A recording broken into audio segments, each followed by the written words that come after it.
नमस्कार, बहुत स्वागत। मैं हूं आपके साथ ऋतु ज्ञानवानी। बात करने वाले हैं जेलेंस्की के यूएस दौरे की। कड़वी यादों के साथ वो पहुंच चुके हैं एक बार फिर से यूएस, ट्रंप से मुलाकात करने। पर खास बात इस बार ये है कि जेलेंस्की इस बार अकेले नहीं पहुंचे हैं। हॉट टॉक होगी भी तो पैरवी करने के लिए कई सारे लोग रहेंगे। अब सर भी हमारे साथ जुड़े हैं। कैसे देखे ये दौरे को? पिछली बार आपने देखा था जब जेलेंस्की पहुंचे थे यूएस, तो ट्रंप ने किस तरह से फटकार लगाई थी, खरी खोटी सुनाई थी। अब जब पहुंचे हैं तो दोनों की मुलाकात के क्या मायने हैं, क्या क्या बातचीत हो सकती है और क्या सब कुछ सामान्य रहने वाला है या सब कुछ ठीक होने वाला है? देखिए रितु, ये बड़ा सवाल है कि अगर जेलेंस्की अमेरिका आते हैं और जाहिर है वो आएंगे, तो क्या पिछली बार की तरह कुछ गड़बड़ तो नहीं होगी? क्योंकि सबके मन में यही है। वो वाइट हाउस का वो तस्वीर याद है कि जब जेलेंस्की डोनाल्ड ट्रंप के पास पहुंचे तो डोनाल्ड ट्रंप ने कहा यू डोंट हैव कार्ड्स, आपके कार्ड ख़त्म हो गए।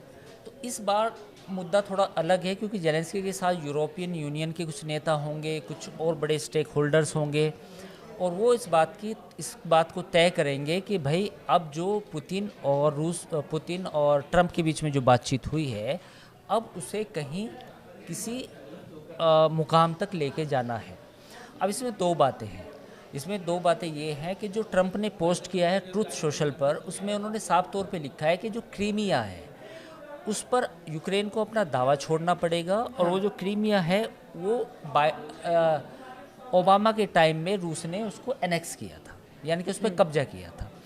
दूसरा उसमें पॉइंट ये है कि जो नाटो वाला जो मामला है जिस पर रूस भड़कता है, वो भी इस बातचीत से या पूरे इस युद्ध खत्म होने की शर्तों से बाहर है। यानी कि जो नाटो का एक्सपेंशन का जो यूरोपियन यूनियन चाहता है या यूरोप चाहता है कि नाटो का मेंबर यूक्रेन बने या और बाकी आसपास के जो मुल्क हैं वो बने, तो वो अब एक्सपेंशन बंद करना होगा। तो ये दो बड़े गतिरोध हैं जिन पर यूक्रेन को सहमति लेनी होगी, मतलब अपनी रजामंदी दिखानी पड़ेगी।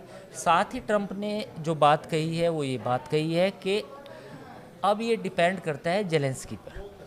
गेम क्या है? गेम ये है कि ट्रंप और पुतिन के बीच में जो बातचीत है, तो पुतिन ने अपना मामला साफ कर दिया ट्रंप के साथ कि मैं इन क्षेत्रों पर कब्जा नहीं छोड़ूंगा। जो इलाके क्रीमिया समेत जो और बाकी इलाके हैं वो मेरे पास रहेंगे और आप जो है उससे बात कर लो, हाँ, जेलेंस्की से, और अगर जेलेंस्की सहमत हो जाए तो ये युद्ध इमीडिएटली ख़त्म हो सकता है। तो अब कहें तो ये गेंद जो है जेलेंस्की के पाले में कर दी गई है पुतिन ने बहुत शानदार तरीके से। अब जेलेंस्की को फैसला लेना है। अब जेलेंस्की और यूरोपियन यूनियन मिलकर क्या फैसला करेंगे, ये एक बड़ा सवाल है। वैसे क्रेडिट लेना पुरानी आदत है अमेरिका की, यूएस की, ट्रंप की। पर जिस तरह से पुतिन से लगातार संपर्क, बातचीत और फिर ये जेलेंस्की से मुलाकात, ये क्या वाकई में जो गाड़ी है उसको पटरी पर लेकर आ पाएगी? क्या कुछ ऐसा दिखता हुआ नज़र आता है क्या? देखिए, मुझे ऐसा लगता है कि कल जब जेलेंस्की आएंगे तो ट्रंप उनको साफ साफ बोल देंगे, क्योंकि उनकी जो लैंग्वेज है, आज जो उन्होंने पोस्ट लिखा है उससे साफ नज़र है कि भाई ये बात मान लो, हाँ, और ये बात मानते हो तो ये लड़ाई ख़त्म हो जाएगी, अगर नहीं मानोगे तो लड़ाई जारी रहेगी। तो एक तरह से धमकी भी है। ट्रंप ने एक तरह से जेलेंस्की को धमकी भी दे दी कि ये तो ये बात मानो वरना ये लड़ाई चालू रहेगी। तो अब मुझे जो लगता है कि जेलेंस्की को फेस सेविंग उस तरह से नहीं मिल पा रही है जिस तरह की उन्हें मिलनी चाहिए थी। ऐसे में मुझे इस बात के 30-40% चांस हैं कि शायद ये लड़ाई ना थमे। ज़रूरी नहीं है कि वो माने। बिल्कुल है, भले उन्हें ऑप्शन नहीं दिया गया है। ऑप्शन नहीं दिया गया है और जो ट्रंप की कार्यशैली है उस पर लगातार सवाल उठते रहे हैं। यूरोपियन यूनियन के नेता उठाते रहे हैं, जेलेंस्की खुद उठाते रहे हैं। तो मुझे ऐसा नहीं लगता कि जेलेंस्की और यूरोपियन यूनियन उनकी बात मानेगा। पर जैसे कड़ा रुख अपना लिया है, ट्रंप ने क्लियर कह दिया क्रीमिया भूल जाओ, ये समझौते की बात कर दी है, यहाँ जेलेंस्की के पाले में गेंद डाल दी है, तो फिर भी ये दौरा मायने रखेगा? नहीं, दौरा तो मायने रखेगा। एक बातचीत होनी है जो ज़रूर होनी है। उस बातचीत में ये फैसला होना भी है कि भाई हमें मतलब ये बड़ा फैसला है लड़ाई ख़त्म करने का, तो इसमें तो आमने सामने बैठ के बात होगी। लेकिन इस बात की अब मुझे संभावना कम लग रही है कि शायद कोई सहमति बन पाएगी, क्योंकि जेलेंस्की और यूरोपियन यूनियन के जो 2-3 दिनों में जो बयान आए हैं उससे तो कहीं नरमी के कोई संकेत नहीं है। और जेलेंस्की के लिए बहुत मुश्किल होगा कि अपनी अपनी जो फेस है उसको सामने रखकर, देखिए अगर क्रीमिया पर कोई बात नहीं होती है और जो बाकी इलाके हैं जिस पे रूस का एडवांसमेंट है वो वापस नहीं आते हैं, तो जेलेंस्की के लिए बहुत मुश्किल होगा सत्ता में बने रहना। जेलेंस्की को फिर घर जाते ही, युद्ध खत्म होते ही इस्तीफ़ा देना पड़ेगा। तो अब सवाल ये है कि उनका पर्सनल जो एक स्टेक है वो दांव पे लग गया है। तो ऐसे में मुझे इस बात के लगे कहीं ना कहीं ईगो जो होता है आदमी का, वो ईगो ना बाहर आ जाए। अगर वो ईगो बाहर आता है जेलेंस्की का, तो फिर ये मुश्किल होने वाला है। ये क्लियर ट्रम्प की तरफ से तो कर दिया गया है, यहाँ पुतिन भी यही सोच के चल रहे हैं कि हो सकता है समझौता हो जाए, इनके पाले में गेंद भी डाल दी है। नहीं मानते हैं, बातचीत होती है, लौट जाते हैं, मतलब उसके बाद कुछ खास उनके हाथ में, अब जेलेंस्की के हाथ में रहेगा नहीं अगर ऐसी स्थिति। बिल्कुल, जेलेंस्की के हाथ में कुछ नहीं है। जो ट्रम्प हैं वो सीधे सीधे तौर पे ये कहेंगे कि ये पॉइंट्स हैं, इन पर आप टिक करो, हाँ करो।